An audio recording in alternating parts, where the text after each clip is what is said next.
Hello students, ये इसका जो लेक्चर नंबर 2 है, पहले मैं आपको दे चुका हूँ फिजिक्स का system of particles and rotational motion. This is the chapter number 7। तो चैप्टर नंबर 7 के अकॉर्डिंग ये सेंटर ऑफ मास में मैंने आपको वहाँ पर एक्सप्लेन किया हुआ था। The total weight of a body at a point is called centre of mass. मैंने ये बताया हुआ था कि उस दिन उस लेक्चर में कि हम किसी भी पॉइंट पर अगर हम देख रहे कोई बॉडी है, एक ही पॉइंट पर क्या है उसका ऑल वेट वर्क कर रहा होता है, तो उसके लिए मैंने आरसीएम निकाल के बताया हुआ था। अब मैं थोड़ा आगे बढ़ रहा हूँ, वहाँ से आपको पता चला था कि आरसीएम की जो वैल्यू होती है कितनी होती है, m1 r1 plus m2 r2 plus m3 r3 plus dot dot plus mn rn upon total mass होता है ना। तो टोटल मास को मैं इस तरीके से मेंशन कर दे रहा हूँ, ठीक है। अब मैं यहाँ से क्या है इसका, आप देख रहे हैं मैंने आरसीएम ले रखा है, आरसीएम। अब आरसीएम की जो वैल्यू है, इसी के अकॉर्डिंग हम किसी भी सिस्टम का यहाँ से आगे के पॉइंट से फाइंड आउट कर सकते हैं। लाइक एज वेलोसिटी हुआ है ना, वीसीएम। वीसीएम मींस क्या होगा, यहाँ पर ये आरसीएम पोजीशन को शो कर रहा था, यहाँ पर क्या है उस सिस्टम की वेलोसिटी को बताएगा उसी सेंटर ऑफ मास के अकॉर्डिंग, ठीक है। तो अब हम इसका क्या करेंगे, देखिए मैंने ये पॉइंट ले लिया, मुझे वीसीएम निकालना है, ठीक है। तो वीसीएम का मींस क्या है, वेलोसिटी निकालना है, velocity at centre of mass, centre of mass मतलब क्या होगा इसका मींस वीसीएम। तो इस पॉइंट को हम फाइंड आउट करना चाहते हैं, तो फाइंड आउट करने के लिए सबसे पहले हम यहाँ से क्या करेंगे, इस पॉइंट में देखिए इसका जो है डिफरेंशिएशन कर दें। डिफरेंशिएशन करेंगे तो आपको पता होना चाहिए कि डिफरेंशिएशन का मीन्स क्या है। मैं यहाँ पर एक पॉइंट आपको बताने जा रहा हूँ, जो ये पॉइंट है इसका डिफरेंशिएशन कर और differentiating with respect to time, with respect to time.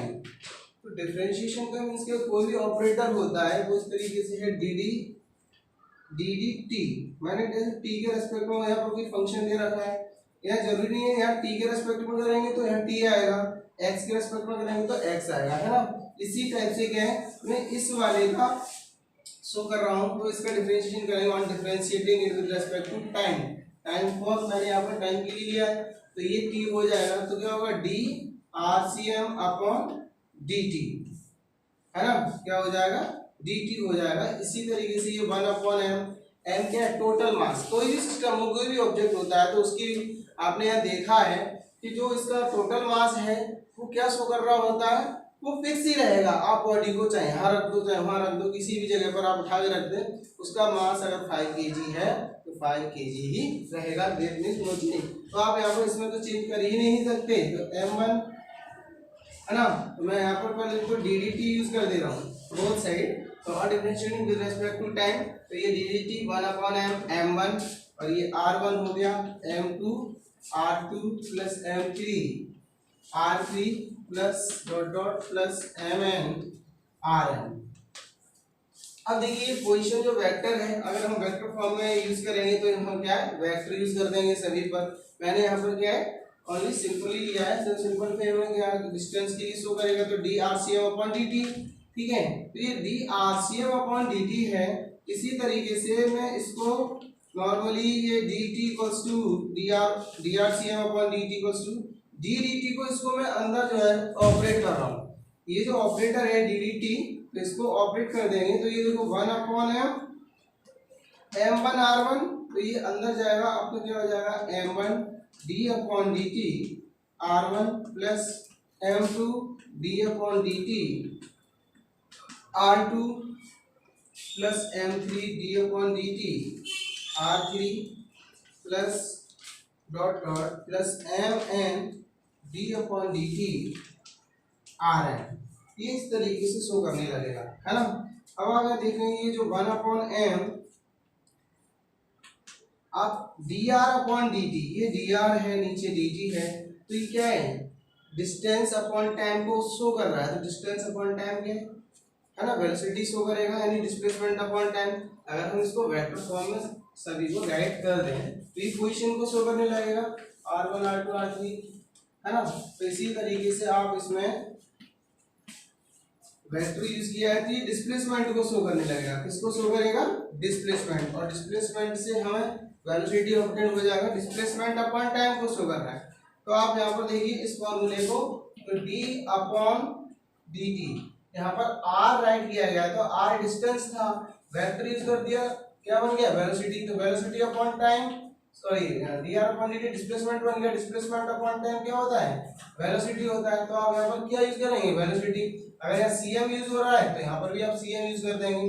That means ये वैल्यू जो हो जाएगी वो क्या हो जाएगी? vcm हो जाएगी। क्या हो जाएगी? vcm। तो वेक्टर vcm, ये बना अपॉन m। इसको भी आप देख रहे हैं तो ये आपका m1 और ये हो जाएगा आपका v1, और इसकी जगह पर क्या बनेगा? ये m2 तो है और ये v2 हो गया, है ना, प्लस ये m3 और ये v3 हो जाएगा, plus dot dot plus mn और ये आपका vn हो जाएगा। ठीक है। अब आप यहाँ पर देखिए mvcm हो जाएगा इसका, और हम क्रॉस मल्टीप्लाई करेंगे तो ये बन जाएगा आपका mvcm equals to m1 v1 plus m2 v2 plus m3 v3 plus mn vn plus dot dot and so on mn vn। तो आप यहाँ देख रहे हैं कि सिस्टम है, इस सिस्टम में MVC क्या शो करने लगा? लीनियर मोमेंटम को शो करने लगा, जो आपने क्लास 9th में पढ़ा होगा। वो लीनियर मोमेंटम क्या होता है? लीनियर मोमेंटम होता है आपका, linear momentum is equal to p equals to, linear momentum का सिंबल होता है p, ये होता है आपका मास इनटू वेलोसिटी। क्या होता है? मास इनटू वेलोसिटी होता है। तो इसके अकॉर्डिंग आप यहाँ देख रहे हैं जो मास इनटू वेलोसिटी है ये लीनियर मोमेंटम को शो करने लगा। ठीक है। तो इसके accordingly vector p equals to m into vector v, तो ये लीनियर मोमेंटम की लाइन को शो करने लगा। अब यहाँ से पता चल रहा है कि किसी भी सिस्टम का हम लीनियर मोमेंटम फाइंड आउट करेंगे तो सेंटर ऑफ मास के थ्रू इस टाइप से फाइंड आउट कर सकते हैं। और लीनियर मोमेंटम में कंजर्व रहता है, तो लीनियर मोमेंटम पे क्या है ना, एक्सटर्नल फोर्स और उस पर क्या होता है? इंटरनल फोर्स अप्लाई होता है। तो हम उस तरीके से जो है करेंगे तो क्या हो जाएगा इसमें, उसमें जो है, अब इसमें देखिए जो VCM है, MVCM है, इसको मैं आगे से ऑपरेट कर दूंगा फिर से again on differentiating with respect to time. तो टाइम के रेस्पेक्ट में फिर से इसको डिफरेंशिएट कर दें तो ये क्या बन जाएगा देखते हैं, है ना, on differentiating it with respect to time. तो अब मैं इसको जो है लास्ट वाले स्टेप को डिफरेंशिएट कर दे रहा हूँ। तो डिफरेंशिएट करेंगे वो क्या होगा? dv on differentiating again on differentiating with respect to time के रेस्पेक्ट में नहीं करेंगे फिर से। तो क्या होगा? ये m तो आपका प्रेजेंट है ना, तो d अपॉन dt ये कांस्टेंट है, इसे बाहर ले लेंगे vcm, तो dvcm इक्वल्स टू ये m1 हो गया। तो इसके accordingly d upon dt m1 v1 plus m2 v2 plus m3 v3 plus dot dot plus mn vn, है ना। अब आप देखिए इसका ऑपरेट कर देंगे तो m ये आपका d vcm upon dt equals to m1, इस पर ऑपरेट करेंगे तो v के लिए आएगा। ठीक है, v का ऑपरेटर होगा तो ये d v1 upon dt plus m2 d v2 upon dt plus m3 d v3 upon dt plus dot dot plus mn d vn upon dt। अब मैं देख रहे हैं कि ये जो स्टेप है इस स्टेप में dv अपॉन dt आ रहा है। तो आपने क्लास 9th में भी ये पढ़ा होगा, पीछे भी चैप्टर में भी आपने ये पढ़ रखा होगा एक्सीलरेशन का definition. What do you mean by the acceleration? Acceleration is known as like as a equals to delta v upon delta t. That is known as like as rate of change of velocity is called acceleration. In the differentiation form ये partially है, यहाँ पर delta use कर रखा है तो आप यहाँ पर जो है dv यूज कर सकते हैं, d upon dt. ये ऑर्डिनरी होता है, बस इतना डिफरेंस है. यहाँ पर ये ऑर्डिनरी डिफरेंशिएशन में हो जाएगा चेंज, तो ये आपका क्या बन जाएगा m इक्वल्स टू, इसको देखें dv अपॉन dt, ये भी dv अपॉन dt है तो क्या शो करने लगा a शो करने लगेगा. तो यहाँ पर cm यूज किया गया तो आप यहाँ पर acm यूज कर देंगे तो m इंटू क्या हो जाएगा acm इक्वल्स टू m1.